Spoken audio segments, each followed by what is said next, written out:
Engines are all around us, from cars and boats to factories that power houses. Every new design striving to be the most efficient. Engines are simply machines that convert heat energy into kinetic or movement energy by using the heat to push pistons and turn turbines. If an engine is very efficient, it means that the amount of energy put in is close to the amount of movement energy you get out, without much wasted energy. Climate change and resource depletion mean that the problem of efficiency is more important than ever. By increasing the efficiency of our engines, we save wasted energy, money, and possibly the world. But is there a limit to how much we can get out of an engine? And will we ever reach 100% efficiency? Here with you today is me, Satch. Me, Tara. Alex here.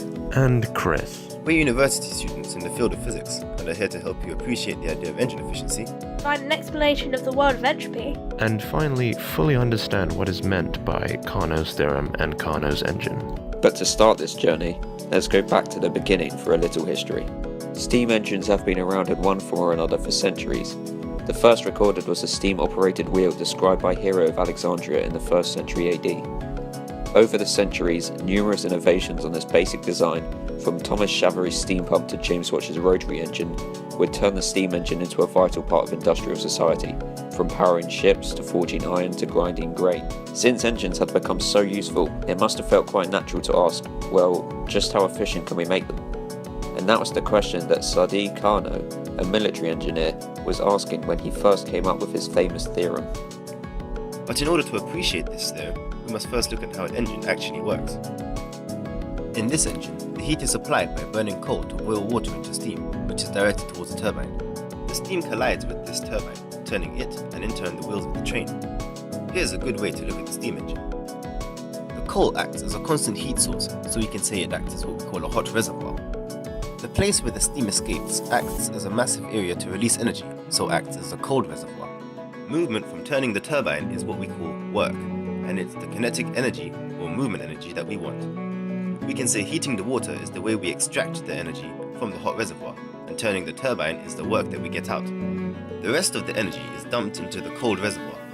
From this, we can say efficiency of the engine is equal to the useful energy, work, divided by the total energy input.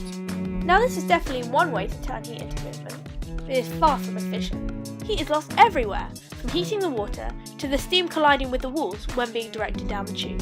And not even all the steam gets to turn the turbine. So, if we manage to fix all the places where heat is lost, can we make an 100% efficient engine? Well, according to famous physicist Lord Kelvin, I'm afraid not. See, we are not allowed to take energy from the hot reservoir and turn it all into work. This has been proved impossible and also violates another similar theorem by a physicist named Clausius. And there is nothing to say we can't make the hot reservoir extremely hot and the cold reservoir extremely cold, so make work nearly equal to input energy. The more extreme the difference, the closer it will be to 100% efficiency. Another way to think about engine efficiency is using entropy. Let's explain what it is and then how it relates to energy. Entropy is a measure of disorder in a thermodynamic system, which is just a group of confined particles. But let me be more precise and introduce a useful term. In the eyes of the amazing 19th century physicist Ludwig Boltzmann, entropy is a measure of the number of possible microstates that can exist in a system. Now, a microstate is just the arrangement of everything in a system. So with a hand of 5 cards, for example, saying the number of microstates it has would be the same as saying the number of ways you can hold or order those cards, which is quite large, 120 in fact.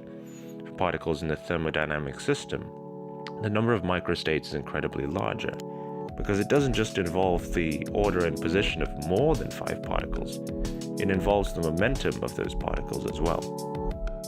Pretend a box is our thermodynamic system.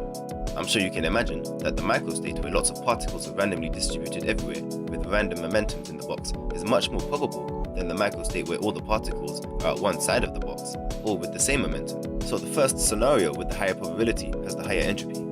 For all the physicists or equation lovers out there, the way to put a number to this is by using the equation S equals K log W, where S is entropy, K is Boltzmann's constant, and W is just a number proportional to the probability. Now, how does this relate to the energy loss in an engine?